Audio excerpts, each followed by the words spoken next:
All right, hello friends. Welcome back to my channel.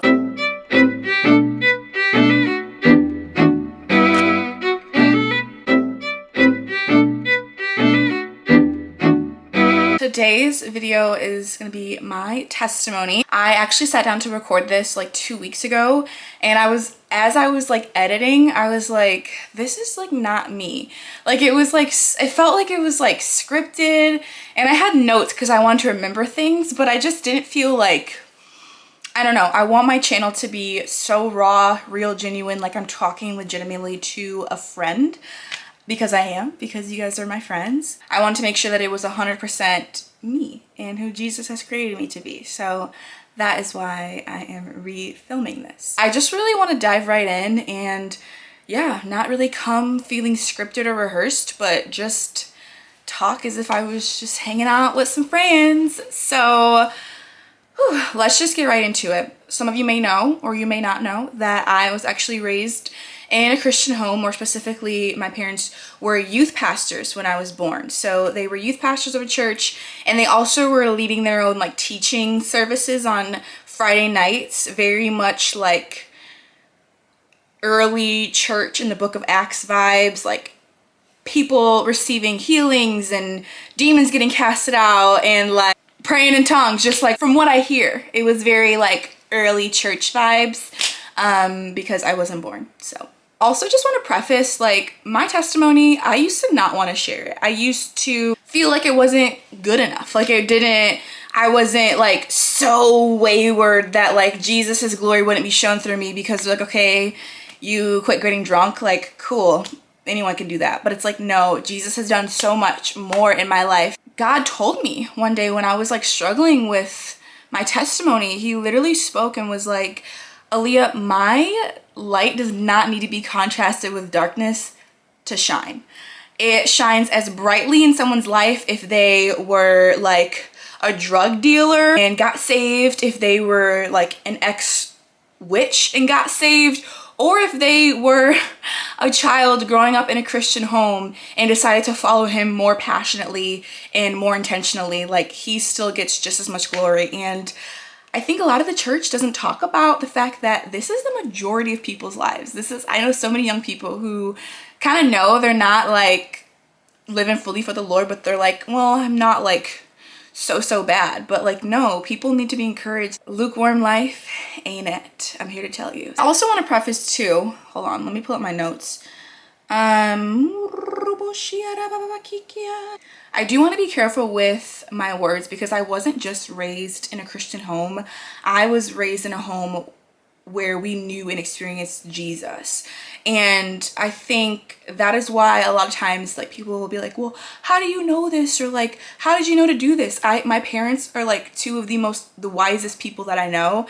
And a lot of that was instilled within me from a young child, but it didn't necessarily stop me from wanting to get a taste of the world. So yeah, growing up, my parents were youth pastors. They started their own church when I was in 2nd grade, and they made it very clear our entire family was called to ministry. And it was something that I was just like, yeah, I mean, I was like 8 and I was like, yeah, this is cool. Like, my siblings and I like did everything. I mean, if anyone has ever been part of a church plant or like your parents are pastors, you know that like you wear multiple hats. Like, I was changing the lyrics during like worship. I would go and like do activities with the little kids. I would set up like coffee and snacks before service. Like, we were doing it all. And I actually think I reflected and realized not too long ago that I never got like that Sunday school experience because I was like in charge of Sunday school, which is like so weird. But yeah, as a kid, like I remember being like 13 and like watching the little kids with like other adults and stuff. I think it did contribute to why I ended up like getting into the things of the world, because like I wasn't around people who were like my age and following Jesus. Like, I was around all of these adults who had these amazing, incredible testimonies. My parents' testimonies are amazing, but they're super like, whoa, you know? And so I wasn't around people who were like, no, I was raised in a Christian home and I was raised to know and love Jesus, and I didn't stray away from him. Like, I didn't see that. So I genuinely had made up in my mind like, oh shoot, maybe I gotta taste the things of this world, or I gotta do some bad things so Jesus can save me from them. Like, which sounds so crazy as I'm speaking these words out. But again, like, I just didn't have anyone to really look to. And my parents were my pastors, and I think when your parents are your pastors, it's like, it gets tricky because like they're your mom and your dad. So like going from parent role to pastor role is like kind of, it's interesting. So yeah, I think that led me to have these curiosities of the world, even though I had such a firm foundation. Kind of progressing along, I do remember being a little girl and like praying. Like I remember one time it was take your kid to work day, and my dad had to ask his boss if I could come. So I went to school and he was like, if you can come, I'll pick you up in the middle of the school day. And I remember being in the classroom and my dad had to pick me up, and I was like, I literally, like, all the kids were praying, and I went and sat at a desk and was like, Jesus, like, can you please, like, let my dad come pick me up? And not even, like, 30 minutes later, they're like, Alia, your dad's here to come get you. And I, like, was so excited, and we were walking out to the car, and I was like, Dad, like, I prayed that you would come. And, like, it was just those little childlike things that would, like, kept happening. Or even when my parents were in ministry, I remember saying, like, well, when my husband and I take over the church, like, I'm literally, like, 10 years old. What am I talking about? My husband not taking over the church? I don't even know. But that's just like where my mind was. And so yeah, that was like kind of me going through the years of like adolescence. And then when I got to middle school is when things started to like shift in me. I started to realize that I wasn't like other girls. I was chubby. I was also super tall because I grew super fast. So I was taller than everyone for like the majority of like my early years, and then I stopped growing in like 6th grade. So I was like taller than all the boys. I was chubby. I had super short hair that wouldn't grow. I had a giant gap in my teeth, and I was just looking at all these different things that made me different and made me insecure. And like that's when I really started struggling with insecurity and identity. And I remember being in 7th grade and like crying myself to sleep because no boys liked me, which is like, it breaks my heart. Like it literally, like, bro, why am I crying? It breaks my heart to know that I found so much worth in that when Jesus was there all along, probably like crying with me, like wishing that I could see what he saw in me. Oh my gosh. Woo! All right.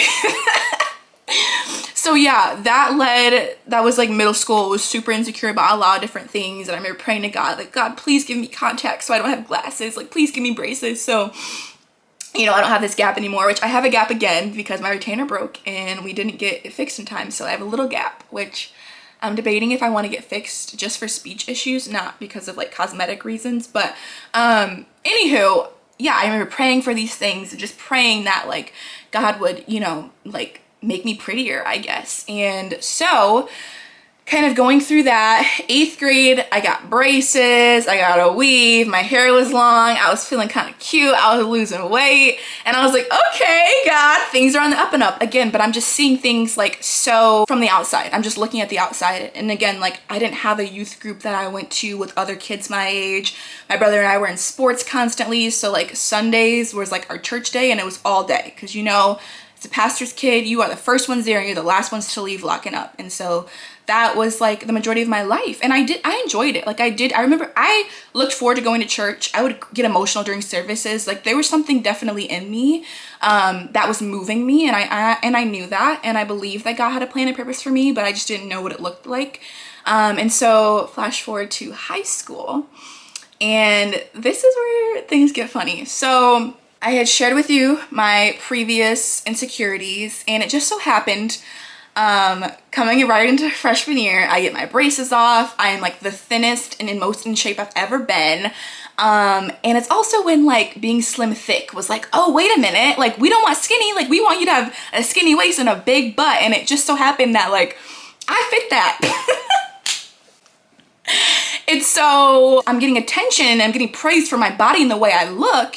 And I was like, oh, I'm confident now, not realizing like my confidence was just found in the fact that like society had decided that skinny was not it and they want it slim thick instead, and I just happened to fit that mold. And so I had a lot of false confidence, and there was always this desire in me to befriend people. Like I always wanted to be a friend. I always wanted to be that person that sat with the kid at lunch that was sitting by themselves. Like I was just always drawn to compassion and drawn to like friendship. That's just something the Lord really put on the inside of me. But the enemy will always use your gifts against you. And so coming into high school and having this false sense of confidence and security, the desire I had for friendship and connection, the enemy twisted in me, and it made me find my identity in my friendships. So I would do anything to be liked, really, and I did want to fit in. And so I just remember kind of like going through the motions and still recognizing that, like, you know, I was a Christian. Like, people knew, even in middle school, which is why we were even talking about this in middle school, I don't know, but it was always known Alia was a virgin. She was saving herself for marriage. Like, she was not gonna have sex. And that was always known, and then it still is true today. That was just something that my parents taught me. And I even just seeing people have sex and then break up and just like watching that emotional trauma was like, ugh, that's enough for me. And I also was insecure about my body, so I'm like, why would I want anyone to see me naked anyways? So all I have to say, they knew, okay, Alia's a good Christian girl. Like, she's not having sex, she's not gonna do all those things, but she will get drunk with you on Friday. Like, she will like try weed with you. Like, oh, I can't believe I just said that. I hope my parents aren't watching this. I don't like weed, so just FYI, I did it like once and I was like, this is bad. Whew, I'm just airing out all the secrets. My junior year is when I started to like drink, really. And yeah, I was on the pom team. I played soccer, ran track, super involved in extracurriculars, like 4.0 student. I was just like the it girl. And I don't say that to toot my own horn. It's the truth. I was homecoming queen. Not saying that to be like, oh, look at me. Saying that to be like, dang, I didn't even know who I was or what I was doing. And I found so much identity in that. I was doing whatever I could to fit in, beyond past a certain point. Like, there's certain things I was just like, no, I'm not doing that. But most other things I was like, yeah, we can get drunk and party and like what are you doing? What are you doing? And also having parents who are discerning to the Holy Spirit, you don't get away with anything. I never got away with anything growing up. I remember I would try to have secret boyfriends. My parents would always find out. Boys and all that stuff growing up was very strict. I couldn't date till I was 16, and then I turned 16 and no one wanted to date me, and I was like, where were all of you guys that were in my Kick? You guys remember Kick? Where were all y'all on my Kick and in my whatever we used to message with? To give you a glimpse into my upbringing, I was thinking it was my this was my senior year. I was at a friend's house. Her parents were out of town. I told my parents I was spending the night, and then I had pom practice in the morning. And they're like, okay, cool.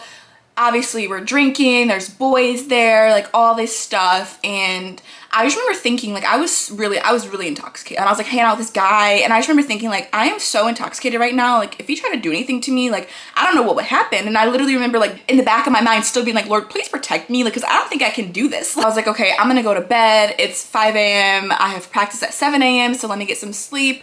And so as I'm like trying to fall asleep, my mom texts me and she's like, I don't know where you are or what you're doing, but the Lord just woke me up out of my sleep and told me to pray.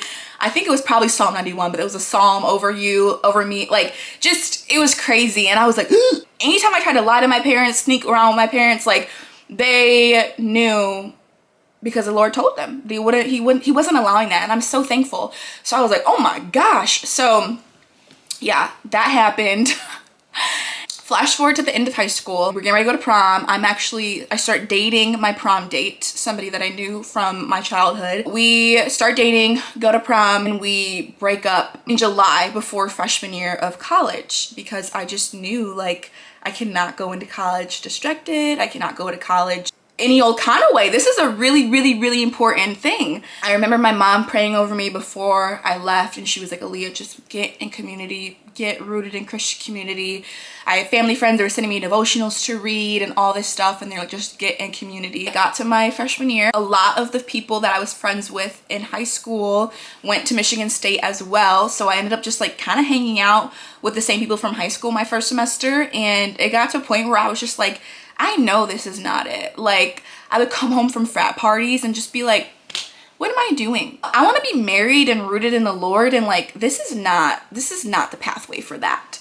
So yeah, I kind of just was like, okay, Lord, like, I need you to help me. I got to a point where I realized, like, I needed Jesus. Like, it wasn't like oh, like, we go to church on Sundays, like, that's cute, I love the way I feel when I'm in there. No, like, I was like, I need Jesus for every single decision that I make. My parents, my mom, they were an hour and a half away. I couldn't call them 13 times a day to ask them questions and figure out what I was supposed to be doing. And I was like, okay, Jesus is here, he's with me, and I need to seek him. And so I was doing the little devotional every morning and really just felt the Lord being like, yeah, you've had enough. Like it's time. It's time to walk with me for real, for real. And I was like, okay, Lord. So he ended up making a way where my friendships were falling apart, which was like so unlike me because I don't do drama or, you know, all that stuff. So it was just so crazy how that all fell apart.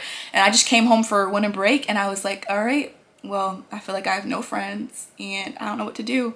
So I would just lay in my bed and read the Bible app and just scroll and just praying that, you know, something good would happen, I guess. I don't know. So then I got back for second semester of my freshman year, and that is when everything changed. I found a group on campus called CBC, which stood for Collegiate Black and Christian, and we went to a conference called Ignite. And when I tell you that name was so prophetic, that conference literally ignited my faith and my relationship with the Lord. I saw people who looked like me, who were my age, who were in similar positions, being in different colleges from across the country, worshiping the Lord, loving the Lord, seeking the Lord, doing life with him. It was just crazy. I was like, oh my gosh, like this is literally it. Like I don't need to be doing all these things. Like look at all these amazing people living and walking in purpose and calling. And it was just like, this is what I want. This is what I need. So I remember after coming back from that conference, I would do my same devotional and I would get like 2 verses in and just be like sobbing in tears because his spirit was moving me. And I just sensed Jesus and his hand over my life, like fully. You know, each year after that was different things falling by the wayside. Like, cause even after that, I would still get drunk at parties and all that stuff. And then slowly but surely, like just seeing God work in my life, provide me with opportunities, provide me with a sense of purpose and showing me like, man,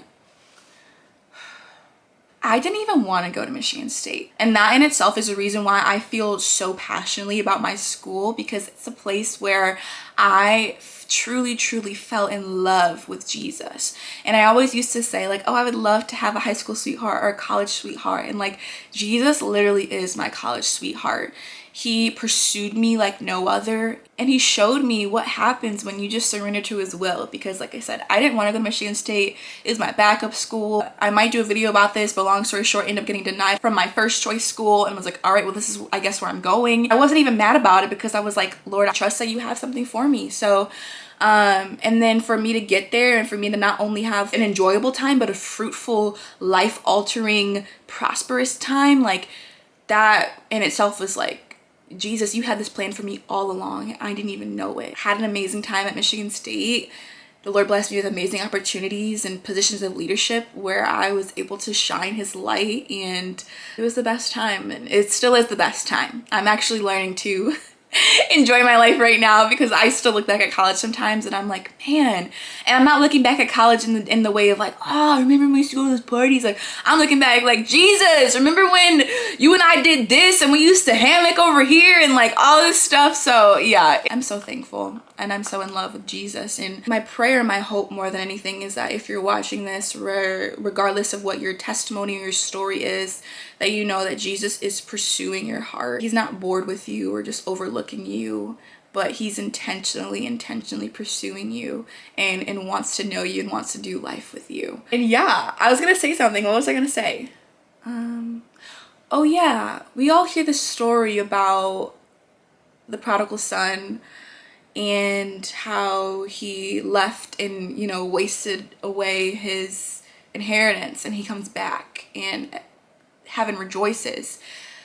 But we don't ever think or talk about the brother who stayed and how he was, of course, bitter and upset. Like, where was all this for me? But then the father said, son, everything I have is yours. Like, it always was. And so if you're somebody who's been on the straight and narrow and just been doing your thing and you're curious about the things of this world, cling to Jesus and know that everything he has is yours. And there is a glorious inheritance that is stored up for you in heaven. Life is so sweet. This life is enjoyable now, and it's going to get even better in heaven. Thank you for listening. Thank you for watching. And I will see you guys in my next video. I love you guys.